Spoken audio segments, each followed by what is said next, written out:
There are a lot of equipment divisions within the world of competitive archery, but today we're going to be talking about the Bowhunter class.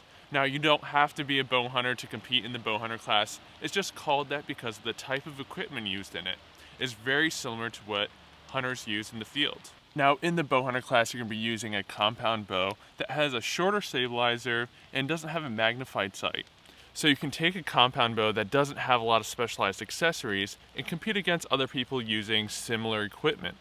Even though the Bowhunter class is using a simpler bow, the rules can be kind of complicated when you have rules that restrict archers to very simple equipment. So today we're going to go over some of the different rule sets in the common archery organizations.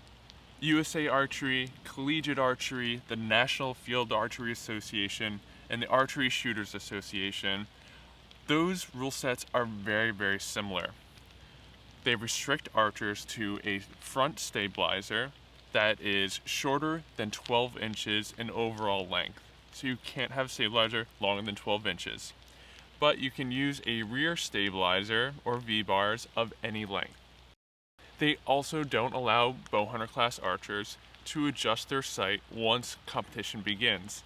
That means if you go to, let's say, an indoor competition, you have 2 ends of practice. You can fine-tune your sight during those practice ends, but as soon as official scoring starts, you cannot adjust your sight. You'll have to, if you start hitting one way or the other, you'll just have to aim off. Those are the important things that you need to know for those organizations within the Bowhunter class, and here are some differences that you should know as well. In NFAA, you can't use a sight that has more than 5 pins. And the ASA, they will allow you to use magnification in some of their hunter classes. We will put links in the description so you can read all the rules for the different organizations thoroughly, and that way they're really easy to find for you guys. Okay, so stabilizers are a big part of the Bowhunter class rules.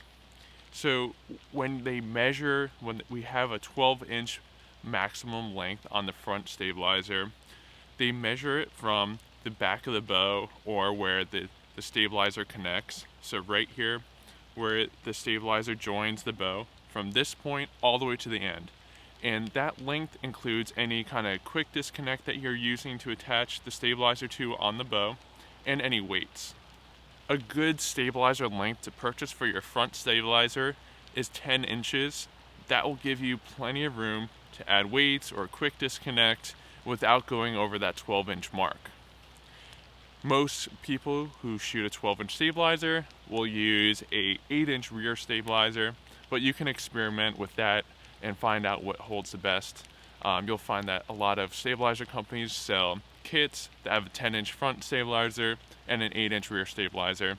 Those typically work out pretty well for most people. So what can you do with your Bowhunter class bow? You can shoot indoor tournaments like the Lancaster Archery Classic, the Vegas Shoot, National Field Archery Association Indoor National Championship is another big shoot.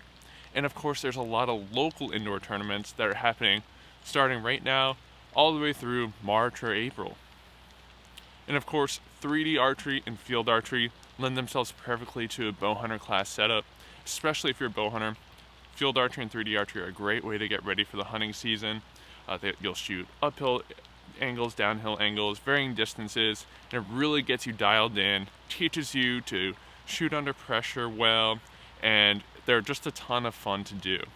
So if you're interested in getting started in the Bowhunter division, here's what I would recommend you do. Call up your local archery shop and see if there's any upcoming tournaments and see what rule set that tournament is going to be using. Your archery shop might also host a weekly league, which is a great way to get started. And indoor archery in general is a perfect way to get started in competitive archery. It's shot at 20 yards, it's very beginner friendly, and Bowhunter class fits it perfectly. So once you know the rule set, then you can research more into those rules. Again, we have those linked in the description.